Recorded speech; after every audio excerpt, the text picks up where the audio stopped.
आज हम लोग प्रॉब्लम नंबर 9 को सॉल्व करेंगे, जो कि काफ़ी फेमस प्रॉब्लम है। Best time to buy and sell to maximise. यहाँ पर मुझे प्राइसेस दिए हुए in the form of array like 36917286। यहाँ मैंने इंडेक्सिंग की हुई है 012। इसको मैं डे की तरह मान सकता हूँ, like 0 day, first day, second day, third day. तो यहाँ पे मुझे क्या करना है, बाई करना है और सेल करना है। और यहाँ पे कंडीशन दी है कि मैं पहले बाई करूँगा फिर सेल करूँगा। ऐसा नहीं करूँगा कि मुझे पहले सेल करना है फिर बाई करना है। जैसे मैंने यहाँ पे अगर थर्ड में डे पे यहाँ पे देखूँ या फिर थर्ड इंडेक्स पे देखूँ, मैंने यहाँ पे जो प्राइस है वो 1 है। तो अब मुझे इसके बाद ही इसको सेल करना पड़ेगा। मैं ऐसा नहीं कर सकता कि जब मैंने बाई किया उसके पहले मैं इसको सेल कर सकता हूँ। तो मैं किसी भी अगर डे को अगर मैं उसको बाई करता हूँ तो उसके आने वाले बाद वाले जो डे होंगे उसमें ही मुझे उसको सेल करना है। तो इस तरह से मुझे इसको सॉल्व करना है। तो अब लाइक मैं यहाँ पे मान के चलता हूँ, लाइक मैंने 0 इंडेक्स पे मैंने बाई किया। तो 0 इंडेक्स पे जब मैंने बाई किया तो वहाँ पे प्राइस 3 थी। मैंने इसको सेल किया जब सेकंड इंडेक्स में, मतलब सेकंड डे को मैंने इसको सेल किया तो उसकी प्राइस 9 थी। तो अब मैं देखूंगा यहाँ पे प्रॉफिट, तो 9 माइनस 3 6 आया प्रॉफिट। अब इसी तरह से अगर मैंने मान लो यहाँ पे 3 जब मेरा थर्ड डे था तब उसकी प्राइस 1 थी, और जब 6 डे था उसकी प्राइस 8 थी। तो 8 माइनस 1 7। तो देखा जाए तो ये प्रॉफिट मैक्सिमम हुआ जो मैंने पहले प्रॉफिट निकाला था। तो इस तरह से मुझे अप्रोच यूज करना है कि जो उसका प्रॉफिट हो वो मैक्सिमम हो। तो मुझे उस डे को मुझे बाई करना है जहाँ पे उसकी वैल्यू मिनिमम हो, और उस डे पे मुझे उसको सेल करना है जहाँ पे उसकी वैल्यू मैक्सिमम हो। तो इस अप्रोच को यूज करते हुए मुझे इस प्रॉब्लम को सॉल्व करना है।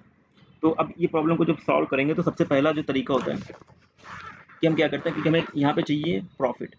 तो हम एक, मान लो मैंने यहाँ पे एक प्रॉफिट नाम का एक वेरिएबल बनाया। अब मुझे क्या करना है, मैं सबसे पहले एक पॉइंटर यहाँ पे रखता हूँ जो कि 0 इंडेक्स पे है। अब मैं क्या करूँगा, वन बाय वन मैं आगे जाऊँगा, मैं चेक करूँगा, क्योंकि मैं पहले ये मान के चल रहा हूँ कि मैं 0 इंडेक्स पे मैंने इसको खरीदा। अब मैं अगर 1 इंडेक्स पे इसको बेचूँ तो क्या होगा, अगर मैं सेकंड इंडेक्स पे इसको सेल करूँ तो क्या होगा, थर्ड इंडेक्स पे सेल करूँ तो क्या होगा। तो यहाँ पे मैं क्या करूँगा, पहले मैं जाऊँगा, क्योंकि 0 इंडेक्स पे तो मैं हूँ, तो मैं 0 पे अगर मैंने बाई किया है तो 0 पे ही सेल कर दूँगा तो कोई मतलब नहीं बनेगा, क्योंकि वहाँ पे प्राइस 3 माइनस 3 0 हो जाएगा। तो मैं क्या करता हूँ, पहले फर्स्ट डे पे या फर्स्ट इंडेक्स पे जाता हूँ। तब उसकी प्राइस क्या थी, 6 थी। तो मैंने खरीदा यहाँ पे कितने पे, 0 इंडेक्स पे, और सेल कब किया, फर्स्ट इंडेक्स पे। तो 6 माइनस 3 3, तो प्रॉफिट कितना हुआ, 3 का प्रॉफिट हुआ। इसी तरह से मैं अगर आगे जाऊँ, मैंने अब मैं सेकंड इंडेक्स पे गया, तब मैंने इसको बेचा, तो तब प्राइस इसकी 9 थी। अब जब मैंने खरीदा तब उसकी प्राइस क्या थी, 3 थी। तो 9 माइनस 3 कितना हो जाएगा, 6। तो यहाँ पे क्योंकि प्रॉफिट यहाँ पे हमें मैक्सिमम प्रॉफिट निकालना है, तो हम यहाँ पे क्या कर सकते हैं, इसको 6 लिख सकते हैं। इसी तरह से मैं थर्ड इंडेक्स पे गया, थर्ड इंडेक्स पे 1 था। अब मैं अगर फर्स्ट, मैंने जब इसको खरीदा तब उसकी प्राइस 3 थी, लेकिन जब मैंने इसको सेल किया तब उसकी प्राइस 1 थी। तो ये तो लॉस हो गया ना, यहाँ पे तो प्रॉफिट हुआ ही नहीं। तो हमें प्रॉफिट जो वेरिएबल मैंने बनाया है वहाँ पे चेंज तभी करना है जब हमारा वैल्यू पिछले प्रॉफिट की वैल्यू से ज़्यादा हो। अब जैसे मैं यहाँ पे फोर्थ इंडेक्स पे, अगर मैं यहाँ पे सेल करूँ तो 7 माइनस 3 4। तो मैं यहाँ पे अपडेट नहीं करूँगा प्रॉफिट वेरिएबल। क्यों, क्योंकि ये तो जो प्रॉफिट है वो पहले वाले प्रॉफिट से कम है। इसी तरह मैं अगर 5 इंडेक्स पे गया तो यहाँ पे सेकंड है, तो यहाँ भी मेरा लॉस हो जाएगा। फिर मैं 8 पे गया तो 8 माइनस 3 5 यहाँ, लेकिन ये मेरा प्रॉफिट से कम है, तो मैं यहाँ अपडेट नहीं कर सकता। तो यहाँ पे एक कंडीशन बन जाएगी कि इफ़ हमारा जो प्रॉफिट है, अगर मेरा प्रॉफिट लेस देन है किससे, करंट प्रॉफिट से, तो मैं क्या कर सकता हूँ, प्रॉफिट में चेंज कर सकता हूँ। किस में चेंज कर सकता हूँ, चेंज इन प्रॉफिट वेरिएबल। तो मैं प्रॉफिट में चेंज कर सकता हूँ जब मेरा जो प्रॉफिट करंट प्रॉफिट से लेस देन हो। इसी तरह मैं यहाँ पे 7 पे गया, तो 7 पे जाने के बाद क्या होगा, 6 माइनस 3 3 आएगा।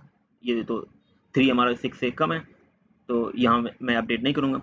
अब क्या करूँगा, मैंने एक बार इसको पॉइंट रखा, अब मैं नेक्स्ट जाऊँगा, अब मैं पॉइंटर बनाऊँगा यहाँ पे। मैंने इसको क्या किया, मैंने, अब मैं फर्स्ट इंडेक्स पे बाई कर रहा हूँ। अब फर्स्ट इंडेक्स पे जब मैं बाई कर रहा हूँ तो अब मुझे क्या करना है, अब मुझे आगे पॉइंट करना है। मैं ऐसा नहीं कर सकता कि अगर मैंने फर्स्ट इंडेक्स पे बाई किया तो मैं 0 इंडेक्स पे सेल करूँगा, क्योंकि ये रूल है ही नहीं। तो मुझे क्या करना है, अब मुझे सेकंड इंडेक्स से स्टार्ट करना है। तो मैं क्या कर सकता हूँ, पहले उसको मैं डिलीट करता हूँ।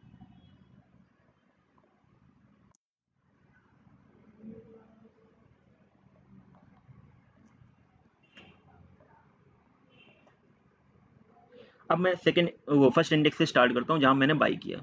अब मैं क्या जाऊँगा, सेकंड इंडेक्स पे जाऊँगा जहाँ मैं सेल करूँगा। तो मेरा लॉस हो जाएगा। फिर मैं यहाँ जाऊँगा तो भी लॉस हो जाएगा। 7 पे जाऊँगा तो 7 माइनस 6 1 हो जाएगा। फिर 2 पे जाऊँगा, 5 इंडेक्स पे जाऊँगा तो 2 होगा। तो यहाँ पे अगर मैं करूँगा तो भी लॉस हो जाएगा। यहाँ पे करूँगा तो 8 माइनस 6 2 हो जाएगा। फिर यहाँ जाऊँगा तो 6 माइनस 6 0 हो जाएगा। तो अभी मेरा जो है मैक्सिमम प्रॉफिट यहाँ से नहीं आया। अब मैं क्या करूँगा, फिर से मैं अब यहाँ पे बाई क्या करूँगा, सेकंड इंडेक्स मतलब सेकंड डे पे बाई करूँगा। मेरा पॉइंटर अब इधर चला जाएगा। तो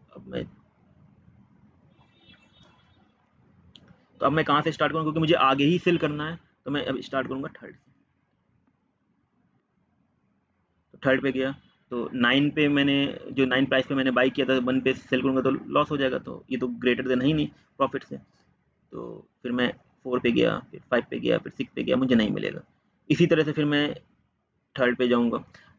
अब थर्ड पे मैं जाऊँगा तो फिर से मैं क्या करूँगा, फिर से मैं इसके आगे चेक करूँगा कि मुझे सेल कहाँ करना है। तो मैं 4 पे गया तो कितना हूँ, 7 माइनस 1 6। अब ये तो ये 6 इक्वल है, मतलब ग्रेटर देन तो है ही नहीं। तो अब यहाँ पे जो प्रॉफिट है वो मेरा क्या है, इक्वल है। हमारा क्या होना चाहिए, जो प्रॉफिट है वो ग्रेटर देन होना चाहिए करंट प्रॉफिट से। अब मैं इस पे गया 5 इंडेक्स पे, तो यहाँ पे 2 है। तो यहाँ पे मेरा 1 का प्रॉफिट हो रहा है। अब मैं 6 पे गया तो 6 पे गया, मैंने यहाँ पे जब सेल किया तो 8 माइनस 1 7 हुआ। अब मैं इस कंडीशन को देखूंगा कि जो प्रॉफिट है 7 और करंट प्रॉफिट मेरा क्या है 6। तो अब ये कंडीशन तो इसे मेरा ये करंट प्रॉफिट जो है वो मेरा 7 है और प्रॉफिट 6 है। तो ये मेरा क्या कंडीशन ट्रू हो जाएगा। ट्रू हो जाएगा तो इधर आएगा। अब क्या करेंगे, चेंज इन द प्रॉफिट। तो अब मैं जो प्रॉफिट वैल्यू वो चेंज हो गया, क्या हो जाएगी, 7 हो जाएगी। तो अब इसी तरह से मैं आगे इसको सॉल्व करूंगा, फिर इस पे जाऊंगा, फिर ये नया पॉइंटर होगा, फिर इसके आगे जाऊंगा, फिर नया पॉइंटर आएगा। तो इस तरह से क्या होगा, हमारे जो प्रॉफिट वेरिएबल होगा वो जैसे मेरा एरे फिनिश होगा तो उसमें मैक्सिमम वैल्यू आ जाएगी। और वो मैक्सिमम वैल्यू क्या होगी, वो मेरा मैक्सिमम प्रॉफिट होगी। तो इस अप्रोच को यूज करके मैं इस प्रॉब्लम को सॉल्व करूंगा। तो यहाँ पे मुझे क्या करना पड़ेगा, दो फॉर लूप चलाना पड़ेगा। पहला फॉर लूप तो मुझे चलाना पड़ेगा पॉइंट करने के लिए, जो मैं पहले बाई करूंगा, जैसे 0 1 2, तो उसके लिए मैं आई इक्वल टू 0 से n तक चलाऊंगा। फिर उसके बाद मैं सेकेंड टाइम चलाऊंगा फॉर, क्योंकि अब क्या है, आई इक्वल टू 0 मैंने बाई किया तो मुझे सेल भी करना है। तो सेल करने के लिए क्या है, मुझे पॉइंटर धीरे धीरे आगे जाना पड़ेगा। तो इसके लिए मैं क्या करना पड़ेगा, J equal to I plus 1 से स्टार्ट करना पड़ेगा और कहाँ तक जाना पड़ेगा, एन तक जाना पड़ेगा। अब आई प्लस 1 से इसलिए स्टार्ट करना क्योंकि जिस पोजीशन में मैं बाई करूंगा उसी सेल करूंगा, तो चांस ही नहीं है कि वहां से मुझे मैक्सिमम प्रॉफिट मिलेगा। तो हमेशा उसके एक आगे से मुझे स्टार्ट करना पड़ेगा जब भी मुझे सेल करना है। तो हम लोग इसको कोड में करते हैं। तो क्या करते हैं, यहाँ पे मैंने प्राइसेस नाम का एक एरे बना रखा है और यहाँ पे मैंने एक फंक्शन बनाया मैक्स प्रॉफिट स्टॉक, जहाँ मैं प्राइसेस को पास कर रहा हूँ और इसका जो आउटपुट आएगा मैक्स प्रॉफिट में स्टोर होगा और वहाँ प्रिंट हो जाएगा। तो मुझे फंक्शन बनाना पड़ेगा पब्लिक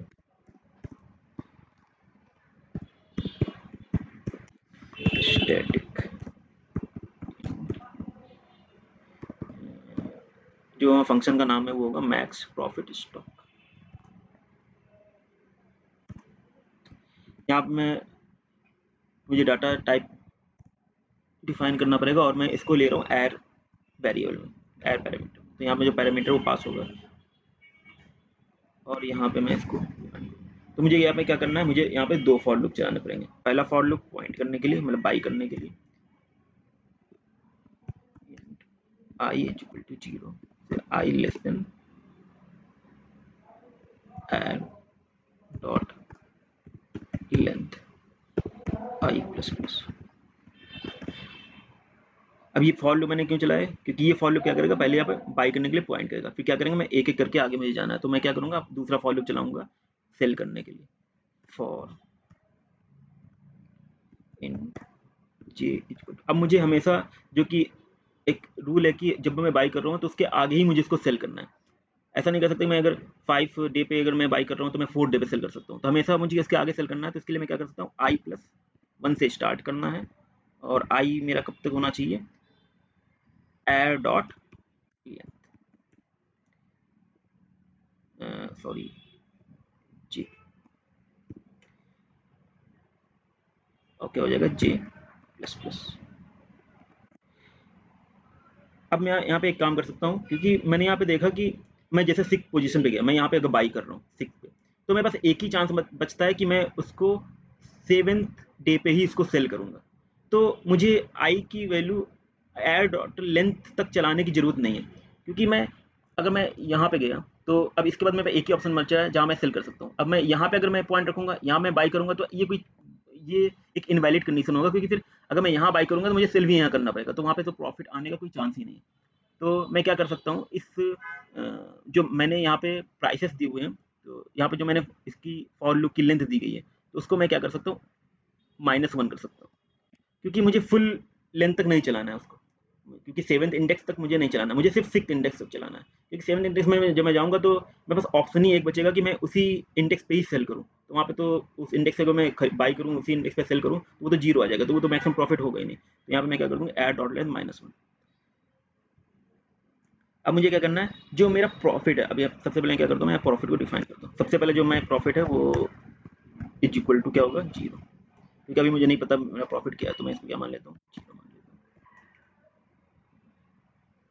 अब जो हमारा प्रॉफिट है वो क्या होना चाहिए, क्योंकि अब मैं यहाँ पे क्या कर रहा हूँ, 1/1 मैं यहाँ पे मैंने आई, ये हो गया मेरा आई जहाँ मैंने पॉइंट किया। अब मैं 1/1 जब जा रहा हूँ तो ये मेरा क्या हो गया, जे, जहाँ मैं सेल कर रहा हूँ। तो हमें क्या करना है, जो arr of j minus arr of i है उसका डिफरेंस हमें मैक्सिमाइज करना है। तो यहाँ पे मैं क्या कर सकता हूँ, जो हमारा प्रॉफिट होना चाहिए,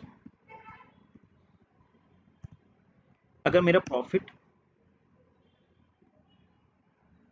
air of j minus arr of i, अगर मेरा प्रॉफिट इससे कम होता है, मतलब क्योंकि अगर मैं यहाँ पे गया हूँ, मान लो मैंने यहाँ पे 3 पे मैंने बाई किया, मैं 4th पे गया, 4th डे पे गया, तो 7 - 3 क्या, वो 4।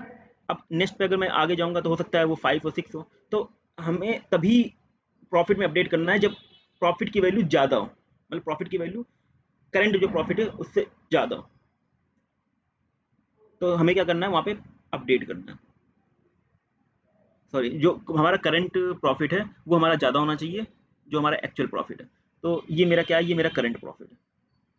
तो अगर मेरा करंट प्रॉफिट ज़्यादा है और मेरा प्रॉफिट जो है वो लेस है, तो मैं क्या कर दूंगा, प्रॉफिट में अपडेट कर दूंगा। तो मेरा प्रॉफिट क्या हो जाएगा, arr of j minus arr of i, ये हो जाएगा। ये तो मैं एक काम ये कर सकता हूँ यहाँ पे, इंट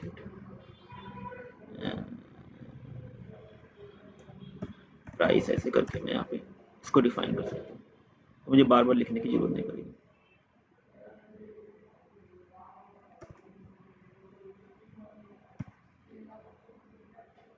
तो यहाँ पे मैं डायरेक्ट लिख सकता हूँ पी आर। पी आर क्या है मेरा, पी आर मेरा करंट प्रॉफिट है। तो हमारा जो मेरा प्रॉफिट है वो अगर करंट प्रॉफिट से कम है, तो हम क्या कर देंगे, हम प्रॉफिट में करंट प्रॉफिट अपडेट कर देंगे, क्योंकि प्रॉफिट को क्या करना है, हमें मैक्सिमाइज करना है। और अब जैसे ये फॉर लूप चलेगा, पूरा कंप्लीट होगा, तो हमारा जो प्रॉफिट वेरिएबल होगा उसमें हम फाइनली क्या होगा, मेरा मैक्सिमम प्रॉफिट स्टोर होगा। तो जो मैक्सिमम प्रॉफिट होगा उसको हम क्या कर देंगे, रिटर्न कर देंगे, रिटर्न प्रॉफिट। उसको रन करके देखते हैं। अच्छा ओके,